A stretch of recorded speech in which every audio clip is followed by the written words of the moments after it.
June 24, 1812. 600,000 men stand at the edge of oblivion, the largest army ever assembled in European history, poised to cross the Neman River into Russia. What happens next will destroy an empire, redraw the entire map of Europe, and kill over 1 million people. But what if Napoleon Bonaparte had simply turned around? What if the greatest military mind in history had recognized the trap? You're about to witness an alternate timeline so plausible, so meticulously researched, that historians have spent 2 centuries debating this exact scenario. Because in our world, Napoleon invaded Russia and lost everything. But in this timeline, he doesn't. And the consequences are absolutely staggering. Imagine standing on that riverbank with Napoleon, watching the Grand Armée stretch to the horizon. And then imagine him making the one decision that would change the fate of billions. This is the story of the French Empire that never fell, the Pax Napoleonica that shaped our modern world, and the terrifying question, would we even recognize the world we live in today? Let's establish exactly where Napoleon stands in 1812, at the absolute peak of his power. He controls France, the Netherlands, Belgium, parts of Germany, Italy, Poland, and Spain. His brothers sit on thrones across Europe. His civil code has revolutionized law from Madrid to Warsaw. The continental system has crippled British trade. He's won battles at Austerlitz, Jena, Friedland, and Wagram against every coalition Europe could muster against him. His military reputation is unmatched, his administrative genius undeniable, his ambition limitless, but there's a problem. Tsar Alexander I of Russia has broken the continental blockade against Britain. He's trading with Napoleon's mortal enemy. For Napoleon, this is both a diplomatic crisis and a personal betrayal. They had been allies, even friends. In our timeline, this insult drives Napoleon to make the fatal decision to invade. But pause right here. Let's rewind. Let's say Napoleon's intelligence reports are clearer, his advisors more persuasive, or perhaps he simply remembers the lesson of Charles XII of Sweden, who invaded Russia a century before and lost everything. Napoleon makes a different choice. Instead of invasion, Napoleon chooses containment and patience. He reinforces the Duchy of Warsaw, strengthening his eastern buffer state. He intensifies diplomatic pressure on Alexander through Prussia and Austria.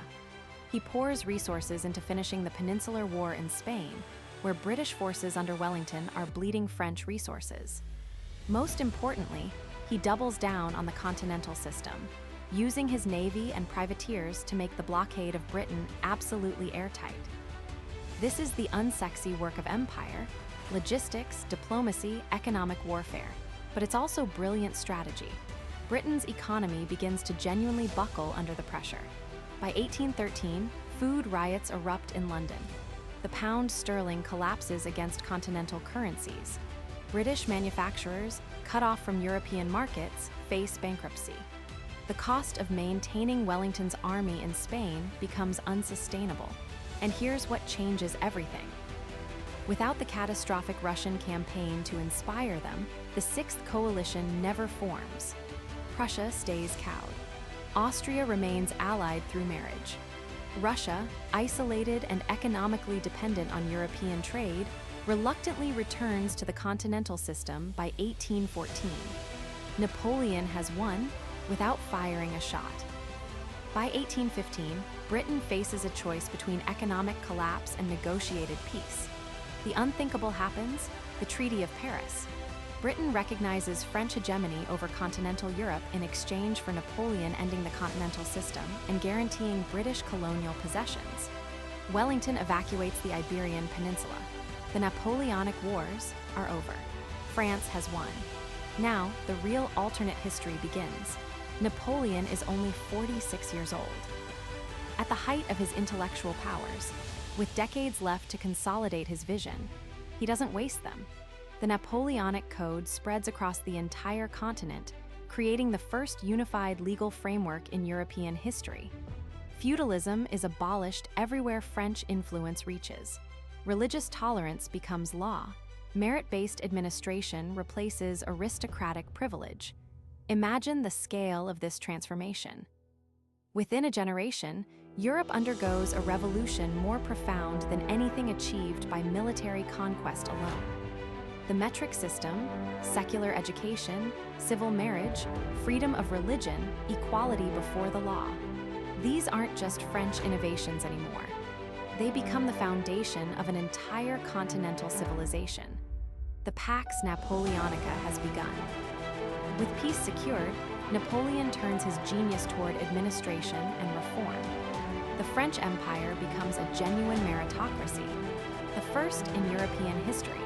Talented individuals from Lisbon to Warsaw can rise to the highest positions regardless of birth. Education explodes across the continent. Napoleon establishes the imperial university system, creating standardized curricula from elementary schools to advanced academies. By 1825, literacy rates in French-controlled Europe surpass 60%, unheard of in our timeline. Scientific research receives unprecedented funding. The École Polytechnique becomes the model for technical education worldwide. Industrial development accelerates under centralized planning and investment. But here's where it gets controversial. Napoleon's empire is still autocratic, still militaristic, still fundamentally built on French supremacy. Nationalist movements in Germany, Italy, and Poland simmer beneath the surface. The Spanish and Portuguese never truly accept French rule. And in the 1820s, as Napoleon ages, the question of succession looms. His son, Napoleon II, raised as the heir to a continental empire, lacks his father's charisma and military genius. The empire's stability depends entirely on one man's life, and that man is mortal. Now, let's cross the Atlantic, because Napoleon's survival has massive implications for the Americas. In our timeline, France sold Louisiana to the United States in 1803 to fund his wars. But in this timeline, with a stable empire and no catastrophic Russian campaign draining resources, Napoleon never makes that sale. French Louisiana remains French, a massive territory stretching from the Gulf of Mexico to Canada. This completely transforms American history. The United States is confined to the eastern seaboard, unable to expand westward beyond the Mississippi. The concept of manifest destiny never happens.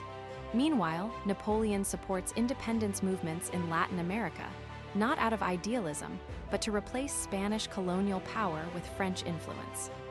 By the 1820s, French-speaking republics emerge in Mexico, Colombia, and Argentina, all within France's economic sphere. French becomes the lingua franca of the Western Hemisphere's commerce. The balance of global power shifts dramatically. Britain, already weakened, loses its advantage in the Americas. The United States, boxed in and resentful, develops intense Francophobia. The stage is set for an entirely different 19th century. Napoleon Bonaparte dies in 1835, not in exile on St. Helena, but in his bed at the Tuileries Palace, surrounded by his family and marshals. He is 65 years old. He has ruled Europe for over 3 decades, and he dies believing his empire will last 1,000 years. He is wrong. Napoleon II, now Emperor Napoleon II, is a competent administrator but an uninspiring leader. Within months, the empire begins to fracture. German nationalists, inspired by philosophers like Fichte and Hegel, launch rebellions demanding a unified German nation free from French domination. The Italian states rise in coordinated uprisings. Poland declares independence. The problem is structural. Napoleon I had created an empire based on personal loyalty and military prestige, not on sustainable institutions. Without him, the centrifugal forces of nationalism prove overwhelming. By 1840, the empire is in full crisis. The French military, still powerful, brutally suppresses rebellions in Germany and Italy. Tens of thousands die. This radicalizes the nationalist movements even further. Europe, which had known relative peace for 25 years under Napoleon, explodes into violence. The revolutions of 1848 happen a decade early and with far greater intensity. The Europe of the 1840s in this timeline is unrecognizable. France desperately tries to hold its empire together through increasingly authoritarian measures. But the genius of Napoleon's reforms now works against French control. Because he educated the masses, they can organize. Because he established merit-based systems, talented revolutionaries have administrative skills. Because he spread Enlightenment ideals, people demand liberty and national self-determination. By 1850, the French Empire has contracted back to roughly its 1800 borders. But here's the twist. The institutions Napoleon built survived the empire's collapse. The Napoleonic Code remains the legal foundation across Europe. The metric system persists. Secular education continues. The continent has been permanently transformed. Germany unifies in the 1850s, not around Prussian militarism as in our timeline, but around liberal democratic principles that paradoxically came from French occupation. Italy follows the same path. These new nations are modern, industrial, and republican. They're Napoleon's children, even as they reject French rule. The greatest irony? Napoleon's attempt to dominate Europe instead created the conditions for democratic nationalism to flourish. By 1900 in this alternate timeline, the world looks radically different. Europe is dominated by democratic nation-states that all share the Napoleonic legal and administrative framework. A genuine European community emerges 60 years earlier than in our timeline. France, humbled but still influential, becomes a leader in this new order rather than a conqueror. The absence of Prussian militarism means no Bismarck, no German empire built on blood and iron. Without that aggressive German state, the tensions that led to World War I in our timeline never develop in the same way. The 20th century unfolds along entirely different lines. Meanwhile, the United States, blocked from westward expansion, has developed differently. More densely populated in the east, more focused on industrialization and naval power, intensely competitive with French Louisiana for continental supremacy. The global balance features four great powers: Britain controlling the seas and colonies, France dominating culture and law, Germany leading in philosophy and science, and America emerging as the industrial giant of the Western Hemisphere. It's a multipolar world, more balanced, perhaps more stable, but also more complex and unpredictable. So, what if Napoleon never invaded Russia? We've traced a timeline where his empire survives decades longer, reshapes Europe more profoundly, and collapses not through military defeat, but through the very ideals it spread. A world where European unity comes through shared institutions rather than post-war reconciliation. Where World War I might never happen. Where the United States remains a regional rather than global power. Where French, not English, might be the language of international diplomacy.